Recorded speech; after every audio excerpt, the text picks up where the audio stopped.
This is Chthonia, the world of the dark feminine.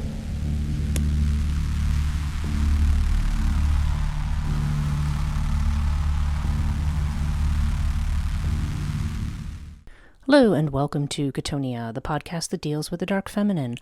I'm Breach Burke, and this week's episode focuses on a Dominican folkloric figure known as La Cigaupa. Now, La Cigaupa is a type of a female creature. I'm going to give a full description of her as we go on, but it's said that she is short, like less than a rod in height, so about, maybe like 3 feet tall.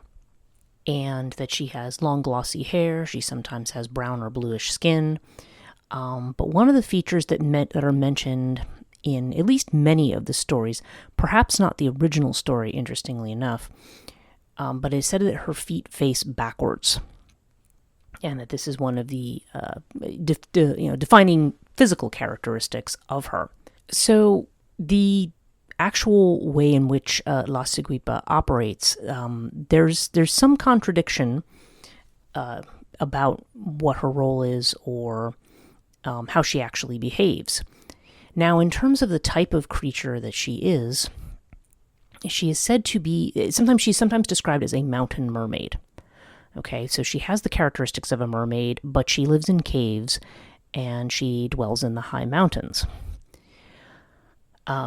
Sometimes she is described as being ferocious in some way, or aggressive, or devouring, certainly, or very sexual, drawing people in through a stare, or just engaging in some kind of sensual behavior, or also sometimes having a really wonderful voice, although it's said she can't really do anything but howl or whine.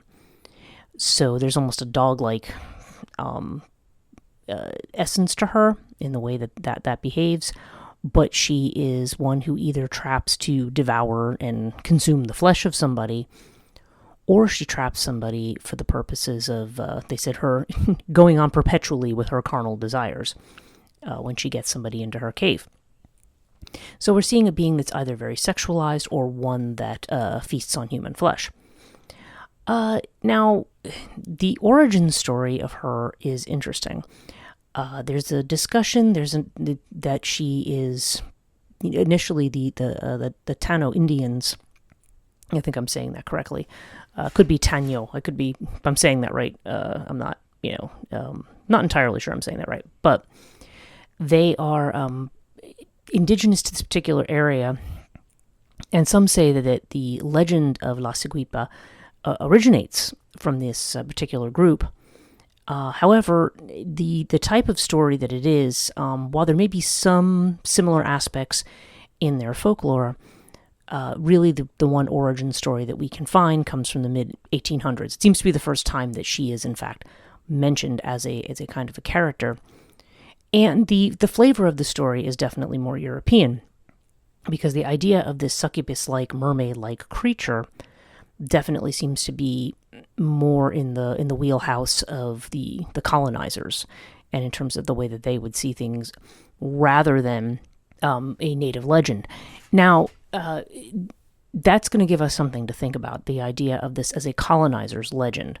So that's one of the first things that we might want to take note of, is that this is a colonizer's legend, and the fact that it is going to affect the, let's just say, the tone or the flavor of the actual story itself.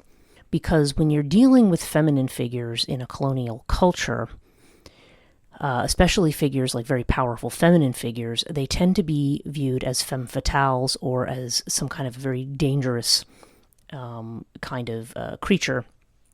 And I think in large part this is because the power of the feminine is said to be through sexuality. If we think of stereotypically as the male power coming through, say, a warlike nature or an ability to do battle or, physical strength, now the female, these female figures, especially these sort of demonic type figures, may have a lot of physical strength, but their real ability to capture or to ensnare comes from their physical beauty or something about them. So we're going to talk about the legends of La Ciguipa. I'm going to read. There's very little on Wikipedia. What's there is, again, seems to be flagged as something that has some difficulties. So I found a better article at artisticord.com. It looks like it's a entry. It's like a blog entry from 2013 that talks about La Ciguipa. And there's also a blog called The Multicolored Diary that talks a little bit about her as well. They give sort of the main points of origin for this particular story. And the story seems to originate from a novel. And this novel was written by Francisco Guridi and published in 1866. And so we want to probably start by reading a snippet from Guridi's work and his story, La Ciguipa. And also, they don't give the full text of the story, but sort of the gist of what the story's about to give us an idea of at least the first time this legend has been written down in some kind of a form, in a, fiction, folklore, something where we can attribute a kind of starting point for talking about this creature. It does seem that there have been movies made about La Ciguipa, and again, the whether or not she is a dangerous creature or a shy one, it seems to vary. And so we want to talk a little bit about the legends and what's said about her, how she's described, and then and then getting into aspects of her symbolism, from the backwards feet to the way in which she seems to function or seems to attack people, which it's not entirely clear from that story. There's certainly a very specific narrative in Guridi's novel, but there's other bits of the folklore that I'm finding in other places. What their origin is not entirely clear to me. It's not something I've been able to find in just the bit of research that I've been able to do. But whether or not she preys on people or whether or not she's benevolent towards them, seems like there's a varying theme there. And some of the interesting aspects of her too. So, for instance, the fact that she's a mountain dweller, and in most stories she's not a water dweller. It does seem like there's one story where she is in the water, but generally speaking, she is in the mountains. And there's also some writings about the way in which one can potentially capture La Ciguipa. And that also has some interesting things that we can think about. So let's begin by talking about her actual story here. Okay, so from this Artistico, here we go. It's Artistico. For some reason it says, the website's Artisticord, but it's Artistico, RD. Okay. Francisco Javier Angulo Guridi was born 1816 to 1844 are their dates.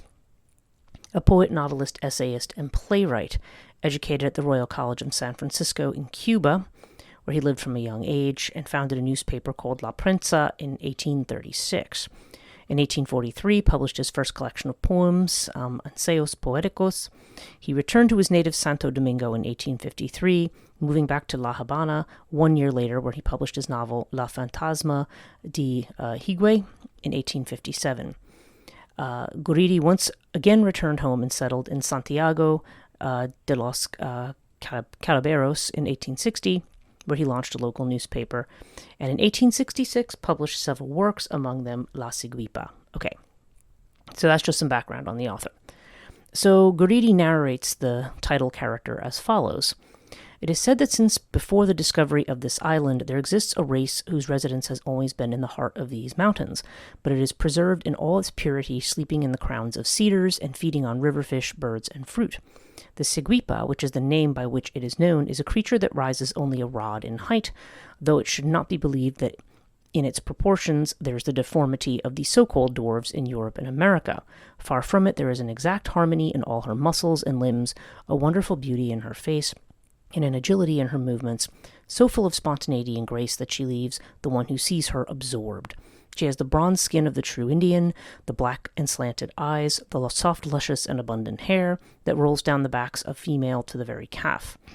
And mind you, the fact that he says this, there are male and female Cigaupa, although we hear mostly about the female, just to make that clear. The Cigaupa has no other language than the howl and runs like a hare through the mountains or leaps like a bird through the branches of trees as soon as it discovers another being other than its race, because she is extremely shy and harmless at the same time. Okay, so in this initial story, we're seeing a Cigaupa who is shy. She's quick on her feet. She howls. So there's definitely this idea of her as some kind of a natural force, right? And she is said to be shy. Okay. In general, she is attributed a sensitivity without example, and it is added that having captured it, sometimes through open traps in the forest, she has been seen to die within a few hours from the pain, drowned in her own crying, but without exhaling a single complaint, let alone revealing indignation. Okay, now that is something to remember as well. I think that's going to be a significant fact about her and what she might represent. Okay, so in the short story, this blog post goes on, a young couple has gone down to the river to fetch some water. And this is a couple who were recently married, or they were betrothed. They were in love in any case. And they were spied by a male Cigaupa. 3 days after the encounter, the girl that witnessed the Cigaupa dies. In the story, the Cigaupa is not a flesh-eating demon that can hypnotize its victim. It's a shy creature that gets consumed by jealousy whenever he or she encounters a person of the opposite sex. This jealousy creates a connection, male Cigaupa with a woman, female Cigaupa with a man, that later leads to the death of the two connected beings. And then from the book it says, her jealousy ends with death. When it is the female Cigaupa that surprises such, the male lover dies at the same time as the Cigaupa. When it is a male Cigaupa, the female lover dies, as did my poor Marcelina, okay, in this story. And says that's the basic scenario in the story, a very different telling from what is today a story of a frightening creature with backwards feet. And although the backwards-facing feet is considered the Cigaupa's most defining feature, Guridi never describes his character as having backward-facing feet in the original short story. Okay, so that's important to recall here. So, yeah, the version that seems to be more prominent in this story, they mentioned at the beginning here, it says a feral woman with long dark hair and backwards feet preys on a lonely farmer while he harvests the cacao, or the would-be adventurer in search of new roots. And that's interesting too, the idea of somebody who is taking the path less followed runs into La Cigaupa. Okay, so that's something to think about. Young boys and girls are warned against venturing out into the woods alone with stories of this ravenous creature that feeds on the flesh and souls of men. Okay, which again gives her a kind of succubus-like quality, right?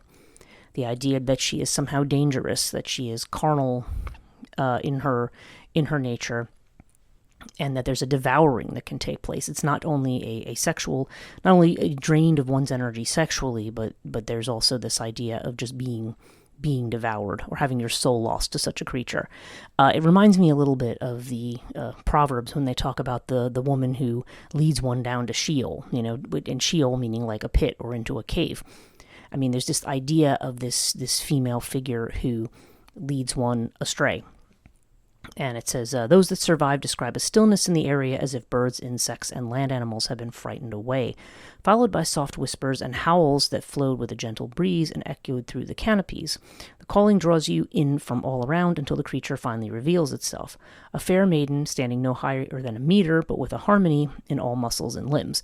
So in other words, she's not misshapen, she's harmonious looking. Everything's in balance. Large, dark, and enchanting almond-shaped eyes, hair black as midnight, but with a luster that glows with the moonlight, thick and long, draped on her body to ankle length. And it says, this is the legend of La Cigaupa, a creature of Dominican folklore that today is still told at the bedside of many children. Such as is its popularity that many, especially in the rural areas of the country, still claim the tale is true. The most revered and terrifying of the Cigaupa storylines describes a demon which lives in deep caves and lures lonely men with her beauty and sensuality, ensnaring the victim in a hypnotic stare and leading them back to her dwelling where she consumes them to the bare bones or traps them forever in her carnal pleasures.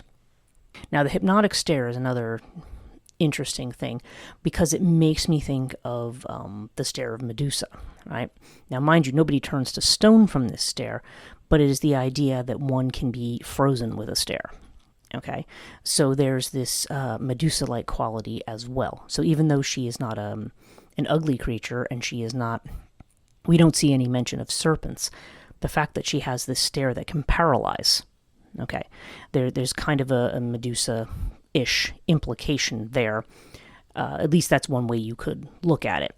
But it's this aspect of the feminine that has the ability to freeze. It's this aspect of the anima that injects its poison, so to speak, and causes the person to to lose the control over themselves, right? And then it says, there's also the story about the timid creature that quickly disappears if they sense people about. Okay, so this is more of this idea of this feminine that is a little bit more mysterious, perhaps. Mysterious is something that, and really this is also the sense of the anima as well, because the anima is the one who can, who has this, the whole thing that is attractive about the anima is her mystery. It's like a glimpse of something that is beautiful and that is unusual or unique. It's a glimpse into the actual soul. But if it's not understood, as archetypally speaking, this kind of a thing not understood is something that can take control of you, or can take control of you through your projection of this onto another person. And this can happen when people obsessively fall in love, or the idea of the muse who causes the young man to waste away, or something like that. Like there's that kind of an energy to it. And this is the feminine that is often feared, the one that is said that, there's a need to conquer it. Now, let's talk a little bit about that too, because while I'm not seeing a specific story about capturing La Cigaupa, it is said that the way in which she can be captured is if she is hunted with let's see how they put it, by tracking her at night during a full moon with a black and white cinqueno dog, meaning a dog that has 5 fingers on its paws. It's a polydactyl, which means when you talk about animals that have paws that are polydactyls, that means that they have extra, it's like extra fingers, really. I had a polydactyl cat once that had thumbs. It was like when they have more than the normal amount that you see on the paw of that animal, they're called polydactic. Now the question would be, why would such a creature be the one that is able to capture her? I think it's interesting that the dog is black and white, so it has elements of both. If we think of black and white as representing a field of opposites, then there's like it's like a merging of those dualities. Something that I think is very much connected to the fact that she is in the mountains, because the mountains symbolically are the space between heaven and earth.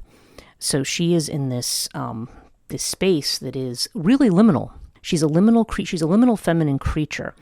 And if she is someone who is discovered by the person who takes the road less traveled, or who wanders off track, or who is doing their work at some kind of a liminal period, as the sun is going down, or in this kind of different space, she seems to be a creature that's, from some other world that comes out of this space. And I think also the fact that she is a certain kind of a liminal creature herself, a polydactic dog is also one that is that may be particularly suited to hunting these kinds of beings, because the extra digits on its paw make it kind of a creature that's kind of outside the norm in some way. There's an implication here that in order to move in this realm of beings that look like us but not quite, that you need she would be tracked with other beings that also are not quite like others of their type. Okay, but nonetheless, with the black and white on the dog, it's like it almost gives it this quality of being able to cross over into taboo territory, right? It's something that has a unique quality that makes it special or exemplary. So interesting that is the way in which to hunt her, is with this particular kind of dog. Now, I don't find any stories here particularly of her being captured, Going back to this multi-colored diary blog spot, let's just see what it says. Okay, so this person is telling a story from I think it looks like it's from a 911 is one of those shows that delivers exactly what you expect. First responder drama. Okay, so it's called Animal Instincts. Okay, so this seems to be a retelling of an episode of 911, season 6, episode 4. And so the plot obviously involves La Cigaupa. So let's just look into this and see. I haven't read into this very deeply, but let's see what she says. In the one scene in this episode, we see a young girl telling a very animated bedtime story to her mother. It's about an evil Cigaupa with backwards feet threatening a boy in the woods. A brave woodsman and his spotted dog with 5 toes runs into the woods and chases the Cigaupa away. The girl asks her mother if Ciguipas are real. I don't know, that's what Abuela says. I've never seen one. Not even when you lived in Santo Domingo, the mother doesn't answer. Soon after, the girl's abusive father breaks into the home and she calls 911. Okay, so this is in context of this story. But okay, so there's a woodsman with this dog. And of course it's a spotted dog in this case, so probably Dalmatian-like, or just at least a black and white dog that is able to chase her away. It says, as the girl's words allude to, the Ciguipa is a creature of Dominican folklore, usually described as beautiful, either tall or petite, hairy or feathered or nude, but most accounts agree it has backwards feet. Again, excepting the original one, with the toes pointing towards the back. Because of this and their elusiveness, the Ciguipa are very difficult to track or catch. Beliefs say they can only be captured during the full moon with the help of the black and white spotted 5-toed dog. Legends also claim, if captured, that they die of sadness. So she talks a little bit about the origins here, and she talks about the story that we had read from Gorriti in his book La Ciguipa. Now she says, let's see, in some other legends, the Ciguipa seduces humans, drains them through excessive lovemaking, and then kills them. Okay, again, that's a very succubus type energy that we see. Sometimes they are also accused of other fairy or trickster-like behaviors, such as stealing food or tangling the mane and tail of horses. Some legends connect them to the Ciguayos, indigenous people who lived on the island. One talks about a princess who retired to the caves in the mountains to avoid being killed by European colonizers. Her people started walking backwards as to confuse their pursuers of their tracks. Now that's interesting because certainly the colonial angle to this is relevant. You see that she is represented 2 different ways, simply as somebody who's shy and kind of stays out of the way, perhaps belonging to a culture, if you want to say that there's some reality to these creatures or that they're based on perhaps a more obscure indigenous population, that she is, but she's seen somehow by Europe. If we look at her legend as being more connected in some ways to a mermaid legend or to a succubus legend that does not seem typical of the native tribes there, then very likely this is a colonial reinterpretation of a feminine figure who is, because she is a seductive beauty, therefore she has the elements of the succubus, therefore she's demonic. As we can see in the original story, she doesn't have backwards feet. But then she comes to get backwards feet, which is a trait that was often given when you saw female figures that had either animal feet or some other oddity with their feet. Typically, they were considered to be demonic-type creatures or vampiric-type creatures. Backwards feet also has to do with, there's a treachery to it, right? It's the idea that whatever way they're walking, it deceives. It gives you the impression that this person's walking in the opposite direction from what they actually are. So there's this, and again, this idea that this may be people trying to stay out of the sight of colonizers and, doing weird things to keep them from finding them. I mean, that could be. There's actually something rather interesting there. But, But the legend itself, there's also some discussion that it may actually have an African origin, although again they don't say specifically which part of Africa or which tribe it comes from. But some say it's an African legend brought by European colonizers.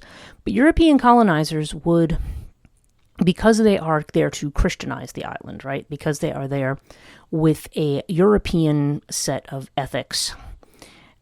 You find this actually throughout the Caribbean, throughout Latin America, in the Dominican Republic, and all these areas. You find that where they have been colonized and where they have been Christianized, whatever their original indigenous beliefs are, they either in some way become combined with the ancient beliefs, but they may be combined in a way where certain figures, especially certain female figures, may take on very dangerous characteristics. And the way you see it is going to depend on whether or not you are the colonizer or whether or not you are the person indigenous to that island, especially if you are somebody who has perhaps been conquered by colonizers, because the colonizer is going to see that kind of an energy as a threat.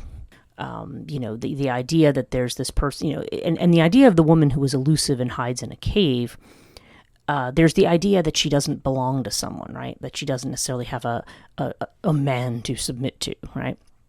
So therefore, she is a woman who kind of is mysterious and independent. And those are two aspects of the dark feminine. And of course, you can't have that. So if you have those two things, well, then obviously she also must be over-sexualized. She must also, she's a devouring feminine, right? It's interesting how you quite literally see this in this kind of idea. So yeah, she's either portrayed as a seductress or as somebody who really just kind of runs away and keeps to herself.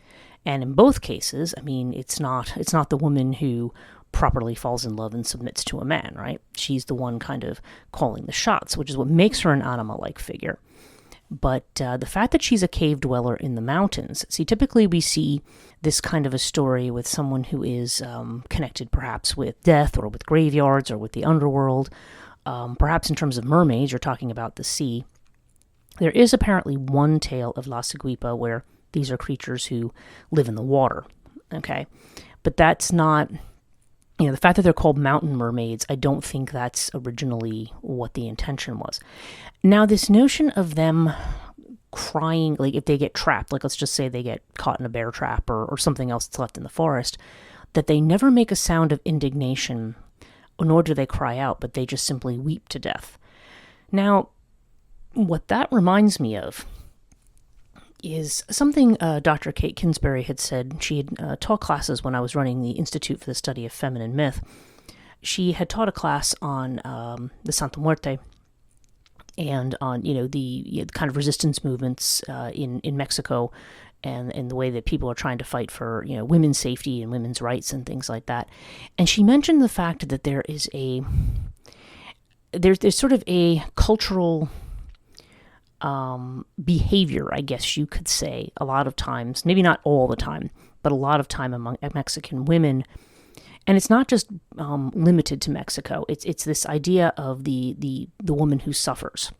And so it's the idea that if the woman is abused or hurt in some way, that she's just simply supposed to keep a stiff upper lip and not say anything. That she belongs in the domestic sphere, not in the public sphere, right? So she, some place that's interesting that we're talking about a figure that dwells in caves and doesn't really kind of leave, a particular kind of locale. And the fact that when she is hurt, she suffers in silence, right? So it's almost a model of I'm not going to call it, it's almost kind of like a feminine behavioral model in a way. She's the woman who is regarded by the colonizers as someone dangerous and somebody oversexed and, somebody who has this devouring energy, but she endures things with that silence, right? So she has this dangerous component to her. But if she's captured, then she becomes somebody who is just suffers in silence. And that's really interesting too. I've done a podcast on Dea Tacita, and who is the one who says too much. She basically tries to stop Jupiter, who is like Zeus, from having sexually assaulting Juturna, another nymph, and or in some stories telling too much to Juno, to Jupiter's wife. And so he cuts her tongue out and sends her to the underworld, and she becomes this goddess of silence. And it becomes, when you think about it in the context of the feminine, and if I think about this, and the fact that when she is suffering and when she is caught, she simply weeps herself to death. But she doesn't say a word. Like, she keeps it to herself. She's quiet. And the way in which this is almost touted as a virtue, like, in order to be strong, you have to be silent. And again, there's some contexts, obviously, where silence is a virtue, but in these kinds of cases, it's just almost the withdrawal or the retreat that one has to make in the face of attack, abuse, or being conquered in some way. Like when this type of feminine is conquered, it is very sad, but it doesn't say anything about it. It doesn't fight back. And that's very interesting to me. The idea that she's regarded as this dangerous feminine, but once she's caught, she's sad, but she's not going to say anything, right? So some very interesting things about this particular figure. So we've talked about the backwards feet. We've talked about the fact that, because when you look at this from the point of view of the colonizers, that she is, they would see her as this feminine force to be avoided, something that's dangerous, because it's not the type of force that would submit. But if she is trapped or fatally trapped or killed, that she will suffer in sadness. It's also interesting, this legend that the male and female Cigaupa, when they encounter another human and they have that stare, they lock eyes, that according to the original story, that can be deadly for the other person. So in this sense, it's almost, and the fact that the Cigaupa is usually, what was said was that if they saw two people in love together, like in this particular story, a man and a woman were either newly married or betrothed, and they were in love with each other, and the male Cigaupa, seeing this and making eye contact with the female, it's almost like there's a jealousy there, and it's like he dies from the jealousy, and so does she, which is interesting. It's like in connecting with them, they may die, but you lose your life as well. So there's almost this, there's like this vampiric, parasitic kind of a thing going on. And if it's not like that they actually capture and devour you, it's also, it seems more like it's an energetic thing. And it seems to be something that feeds on, there's a love connection there. Like it's almost like a kind of an influence that is contrived to bring sadness or to steal your happiness. Like there's a sadness around them, and that those who they encounter, who they feel a jealousy for, can be also fatally led astray and into that kind of sadness.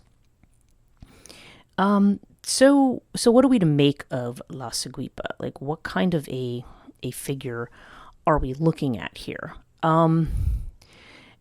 Again, there's this element of her that seems to be, and again, there's not a whole lot of talk of the males, although there is one mentioned in this story.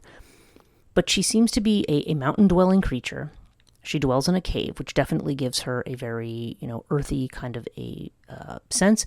But the fact that this is on a mountain, high up in the mountain, not a cave that leads you down to the depths, although, a mountain cave presumably could lead you down to the depths. The fact that she dwells in this kind of private place, high up in the mountains, it's kind of the suggestion that this is a version of the feminine that one could meet, the traveler who, paves their own road or takes a different path, or goes up into these mountains, perhaps. These are the risks that one takes as one moves, from Earth, climbs above Earth, the ambition of leaving Earth and climbing towards heaven, right? Towards the heavens. And running into a figure like this feminine figure, who has the potential to kill, or has this potential to seduce and to trap, according to these stories. And so she almost represents this kind of this obstacle, like a gatekeeper almost, who stops one, as they're approaching the heavens.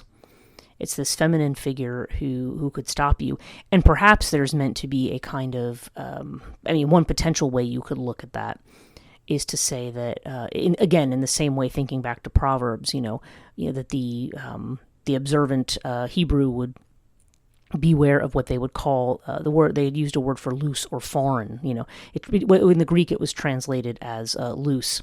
I think it's translated as foreign in the Hebrew, and I don't remember exactly the word, but it's the idea that this loose or foreign women will drag you down to Sheol. So it's like, as this person is trying to ascend, whether they're ascending for a spiritual purpose, whether they're ascending for some other kind of ambition, that they need to watch out for this feminine figure that potentially could trap them or drag them down.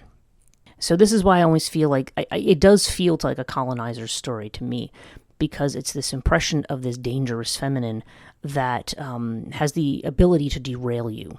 Okay, either through her, seductive behavior, or just because, you lock eyes with her in the wrong place in the wrong time. So she's one that one has to watch out for. And she represents these kinds of dangers of transition. When the soul is growing and developing, the kind of transits that we have there with that, certainly something that everybody encounters, and this is regardless of any kind of whatever one's sexuality or orientation is. There's always going to be these encounters between masculine and feminine.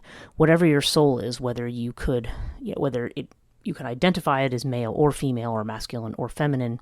And again, that's not necessarily determined by biological gender, though Jung would say that women have a male soul and men have a female soul, and that, when that gets projected outwards, that's when one falls in love. At least in, like I said, in heterosexual context. But nonetheless, regardless of all of that, when we originally have sort of mother-father archetypal understandings of what we think of as masculine and feminine. Somebody who may act in those roles, and again, certainly in some cases there are people who are absent from those roles, but there's an archetypal image of both of those things, and when you're moving in through a transitional period, especially if you think about adolescence, they're talking to young girls and boys, although it's not said that La Cigaupa necessarily targets young people in particular. There's going to be an encounter with the, with that opposite, whatever that opposite is for that person. There's going to be that encounter. So if we're talking about men here who encounter La Cigaupa, and they are, heterosexual men, following that trajectory, then La Cigaupa that can represent this animistic feminine, this dangerous feminine, the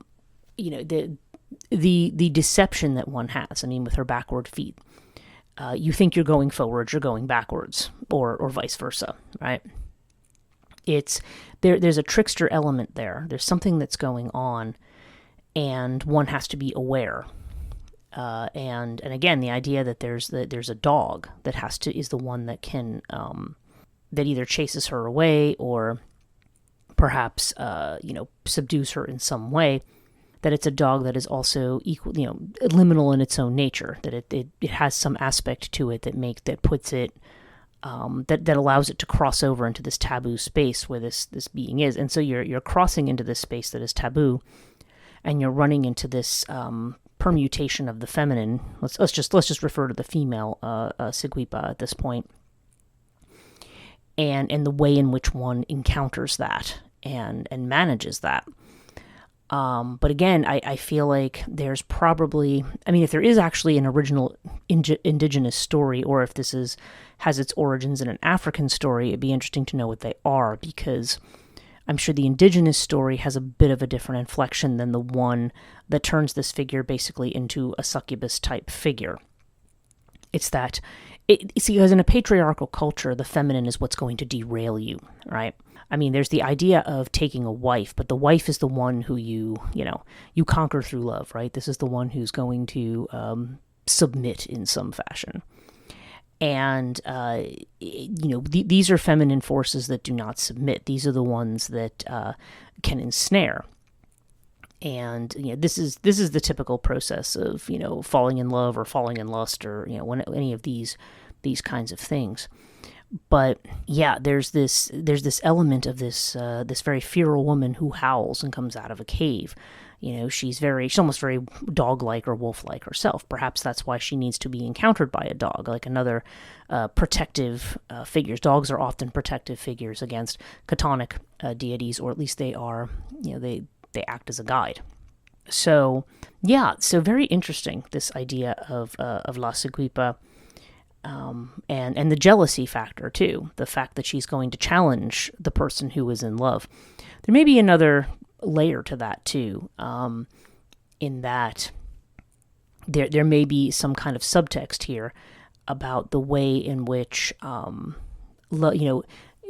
who remains in a romantic state of love for too long, may fall more into just carnal desire, perhaps for its own sake, or allowing itself to be devoured by that, rather than things perhaps growing into a conscious relationship.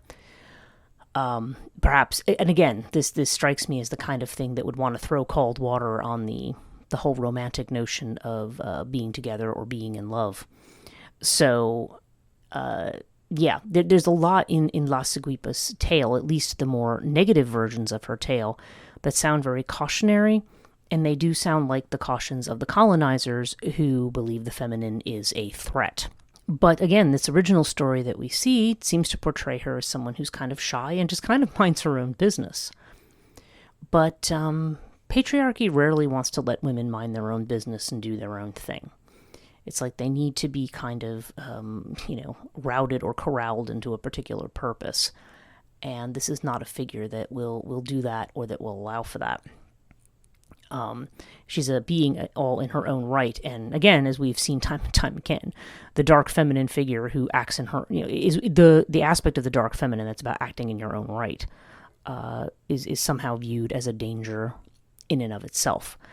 And it's part of the this is interesting, core belief about what we're calling the dark feminine, and what many people, I think personally, I just think incorrectly, think dark feminine is just about like telling men off and saying, screw you and I hate men and I'm not going to be with people. That's not really what dark feminine, sometimes it's when somebody finally embraces their voice and lets it out. But that's not, ultimately dark feminine is just about finding that authentic feminine voice. In the context of a patriarchal culture, it's considered to be a castrating, devouring, paralyzing kind of a force. And we see at least some of that with La Ciguipa, but there's definitely this idea that when she is subdued, she becomes silent. And that's a very interesting thing to look at and think about. It's not necessarily uncommon in fairy lore. We see other ideas like the Selkies, for instance, when their seal skin is taken away, they go, whoever takes their skin, it's like they go and they submit to being a wife until they find their seal skin again, and then they'll put it on and slip away. But in the meantime, there's this kind of submissiveness that occurs. So it's the way in which you can take these feminine forces and tame them. So it's almost like if she has this dog-like nature to her, if she howls, if she, she's kind of wild, living in caves, she's feral, she's got this beautiful long hair, and that she can only be, one can be rescued or she can be subdued by bringing in another dog that, just like her with her unusual feet, that is also very unusual. Signs that this is something that has a kind of magical power. So, it's interesting what she seems to represent. But like a lot of other figures that we see, like Pombagira immediately comes to mind, or even the Santa Muerte herself. You'll notice these are feminine figures who are very deeply revered by those who follow them. And it seems to me like those who are poor and colonized and disenfranchised are the ones who may see these figures as benevolent or as helpful, and it's the colonizers who see these figures as deceitful or evil or dangerous. Although, to be fair, some of them do have energies. If I'm thinking specifically of Pombagira, that probably are dangerous. It's not something you necessarily want to pick up on, just casually. There is definitely a potential danger there. But for those who embrace her as part of their practice, she can be somebody who's very empowering. So this gets back to the power of the feminine. And we see two different versions here. We see the creature who, keeps to herself and avoids, contact with humans. We see this idea, but we also see this idea of a creature that can represent something that can either prey on you, can freeze you, in their gaze, to some kind of an end that traps you, or that ends your life in some way. So, yeah, it's an interesting commentary on these forces, but I feel like I always feel like when you have this kind of dual understanding, one sees them as very benevolent and the other sees them as an evil. This tells you something a little bit about the social dynamic, particularly around usually it's kind of a colonizer and colonized kind of perspective. That which it's quite possible that La Cigaupa was actually originally a folkloric figure that kind of was changed into something, or at least her stories ended up being something of this nature, because of later colonizing influence. So anyway, just some thoughts there. Hope you found that interesting. If you want to follow me on Instagram and Facebook, it's Chthonia Podcast, one word on Instagram, two words on Facebook. If you're on YouTube, it's youtube.com/@Chthonia Podcast, one word. And of course, if you're watching this in video form, you will see that. This podcast will be running through December 2025. I'm recording these now, and I'm realizing that I'm saying this on every single one at this point. But if you're new to Chthonia, there's a huge back catalog on YouTube and also on your favorite podcast app. Just sign up for Chthonia, and you'll be able to see most of the back episodes. I've had to pull some for re-editing, and most of them are back up. I just have one more I think I have to put up. But anyway. Thank you so much for listening, and I will see you in the next episode.